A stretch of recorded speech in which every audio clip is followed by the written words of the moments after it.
हिरण्यवर्णां हरिणीं सुवर्णरजतस्रजां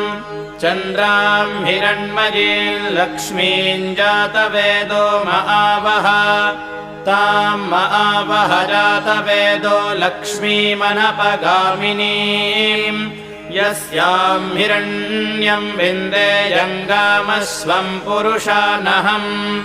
अश्वपूर्वां रथमध्यां हस्तिनादप्रबोधिनीं श्रियं देवीमुपह्वये श्रीर्मा देवी जुषतां कांसोऽस्मितां हिरण्यप्राकारामार्द्रां ज्वलन्तीं तृप्तां तर्पयन्तीं